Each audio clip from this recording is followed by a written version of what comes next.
Hi friends, welcome to சாந்தி இல்லம். எல்லோரும் எப்படி இருக்கீங்க? சாந்தி இல்லம் சேனலில் இன்றைக்கி என்ன ரெசிபி பார்க்க போகிறோம்னு பார்த்தீங்கன்னா, மரவள்ளி கிழங்கு வச்சு வடை ரெசிபி தாங்க எப்படி பண்ணுறதுன்னு பார்க்க போகிறோம்.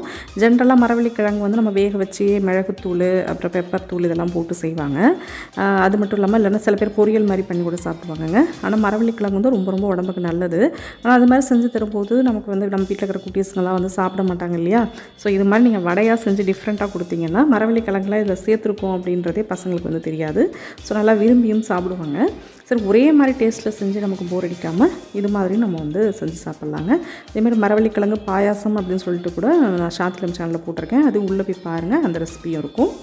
இப்போ வந்து நம்ம கடலப்பருப்பு வந்து நல்லா ஒரு 1.5 கப் அளவுக்கு எடுத்து ஒரு பாத்திரத்தில் சேர்த்துக்கலாங்க. நல்லா கழுவிட்டு தண்ணி ஊற்றி நல்லா ஒரு 3 மணி நேரம் நல்லா ஊற வச்சுக்கலாங்க. நல்லா கழுவிட்டு தண்ணி ஊற்றி வச்சுருக்கேன். ஒரு 3 மணி நேரம் நல்லா ஊறட்டுங்க. இந்த ரெசிபி வந்து ரொம்ப சிம்பிளாக நம்ம டக்குன்னு ரொம்ப சீக்கிரத்தில் பண்ணிடலாம். இப்போ நல்லா 3 மணி நேரம் பருப்பு ஊறிடுச்சு. இப்போ வந்து மிக்ஸி ஜாருக்கு வந்து நம்ம கடலைப்பருப்பை மாற்றிக்கலாம். தண்ணியை மட்டும் வடிச்சிட்டு கடலைப்பருப்பை மட்டும் எடுத்து மிக்ஸி ஜாரில் சேர்த்துக்கோங்க. காரத்துக்கு 2 மிளகாய் வற்றல், பச்சை மிளகாய் 2 சேர்த்துருக்கேன். நீங்கள் கூடுதலாக மிளகாய் வற்றல்லாம் எதுவும் வேணும்னா சேர்த்துக்கோங்க. இல்லை தனி மிளகாத்தூள் சேர்த்துக்கிறதுனாலும் சேர்த்துக்கலாம். ஸோ எல்லாத்தையும் நல்லா எல்லாத்தையும் உடச்சி போட்டாச்சு. மிளகாய் வற்றலையும் பச்சை மிளகாயையும் ஆட் பண்ணிவிட்டேன். இப்போ சோம்பு வந்து ஒரு 1/4 ஸ்பூன் அளவுக்கு சோம்பு வந்து சேர்த்துக்கோங்க. ரொம்ப தண்ணி ஊற்றி அரைச்சிடக்கூடாது. ஆல்ரெடி நம்ம வந்து பருப்புலேயே கொஞ்சம் தண்ணி இருக்கும். தேவைப்பட்டால் கொஞ்சமாக தெளித்து அரைச்சிக்கலாம். இஞ்சி வந்து ஒரு துண்டு நல்லா குட்டி பீஸஸாக கட் பண்ணி சேர்த்துக்கோங்க. பூண்டு வந்து ஒரு 6 பூண்டு பற்கள் தோலோடையே நல்லா கழுவிட்டு தோலோடையே சேர்த்துக்கோங்க. கல்லுப்பு கொஞ்சமாக சேர்த்துருக்கேன். நீங்கள் 1 ஸ்பூன் அளவுக்கு தூளுப்பு சேர்க்குறதா இருந்தால் சேர்த்துட்டு நல்லா குறப்பாக அரைச்சிக்கோங்க. கடலைப்பருப்பு அங்கங்கே நமக்கு கொஞ்சம் தெரியணும், அந்த மாதிரி பத்துக்கு நம்ம அரைச்சிக்கணும். ரொம்ப நைஸாக அரைச்சிடக்கூடாது. ஸோ லைட்டாக தண்ணி தெளித்து தேவைப்பட்டால் தண்ணி தெளித்து அரைச்சிக்கோங்க. அப்படி இல்லைன்னா தண்ணி ஊற்றாமலே நம்ம வந்து அரைச்சிக்கலாம். ஸோ இது மாதிரி அரைச்சாச்சு. எல்லா பருப்புகளையும் சேர்த்து இது மாதிரி அரைச்சிக்கோங்க. எல்லாத்தையும் அரைச்சி ஒரு பாத்திரத்துக்கு மாற்றியாச்சு. இப்போ கருவேப்பிலை, கொத்தமல்லி, புதினா இது எல்லாத்தையும் ஒரு கைப்பிடி சேர்த்துக்கலாம். ஒரு துண்டு பட்டை, ஒரு 4 கிராம்பு மிக்ஸி ஜாரில் அரைச்சிட்டு இதில் சேர்த்துக்கலாம். அப்படின்னா நீங்கள் கடலைப்பருப்பு ஃபஸ்ட்டு அரைக்கும் போதே ஒரு துண்டு பட்டையும் 2 துண்டு கிராம்பும் சேர்த்து அரைச்சிக்கோங்க. நான் வந்து தனியாக நுணுக்கி வச்சுருக்கிறதுனால அதை வந்து ஆட் பண்ணிவிட்டேன். இப்போ வந்து மரவள்ளி கிழங்கு, ஒரு சின்ன கிழங்குல ஒரு துண்டு கிழங்கு வந்து நல்லா தோலெல்லாம் சீவிட்டு நல்லா துருவிட்டேங்க. வேகலாம் வைக்கணும்னு அவசியம் இல்லை. நீங்கள் அப்படியே துருவிட வேண்டியதான். அப்படியே பச்சையான கிழங்கையே வந்து நம்ம அந்த மாவில் வந்து ஆட் பண்ணிக்கலாம். நீங்கள் இன்னும் கூடுதலாக வேணும்னா கூட கிழங்கு சேர்த்துக்கிறனா சேர்த்துக்கங்க. நல்லா ஒரு பெரிய கிழங்காக இருந்ததுன்னா கூட ஒரு கிழங்கு ஃபுல் கிழங்கும் சேர்த்துக்கலாம். இப்போ பெரிய வெங்காயத்தை நல்லா நீல வாக்கில் கட் பண்ணிவிட்டு அதையும் சேர்த்துக்கலாம். தூளுப்பு வந்து ஒரு 1/4 ஸ்பூன். ஆல்ரெடி நம்ம வந்து கல்லுப்பு சேர்த்துருக்கோம் அரைக்கும் போதே. இப்போ தூளுப்பு வந்து ஒரு 1/4 ஸ்பூன் அளவுக்கு சேர்த்துட்டு நல்லா எல்லாத்தையும் மிக்ஸ் பண்ணி விட்டுக்கலாங்க. நீங்கள் மிளகுத்தூள் அது மாதிரி ஏதாவது தேவைன்னா கூட சேர்த்துக்கலாம். இல்லை உங்களுக்கு காரம் பத்தலைன்னா தனி மிளகாத்தூள் சேர்த்துக்கிறதுனாலும் சேர்த்துக்கலாம்.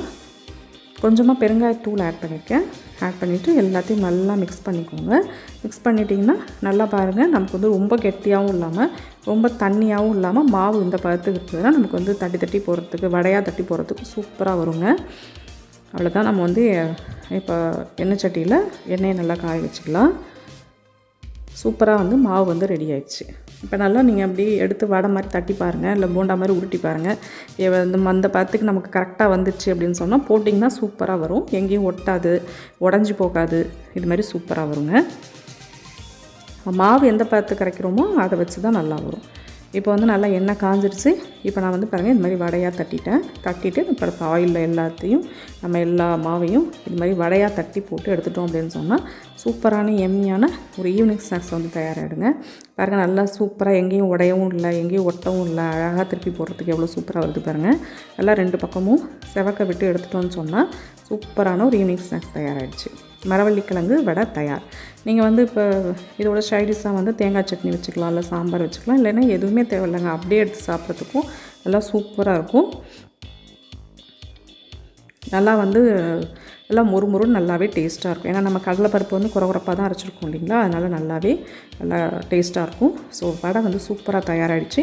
ஸோ கண்டிப்பாக இந்த ஹெல்த்தியான ரெசிபியை செஞ்சு பாருங்கள். ஏன்னா இதில் மரவள்ளிக்கிழங்கு வந்து நம்ம இருக்குது அப்படிங்கிறதே பசங்களுக்கு தெரியாது.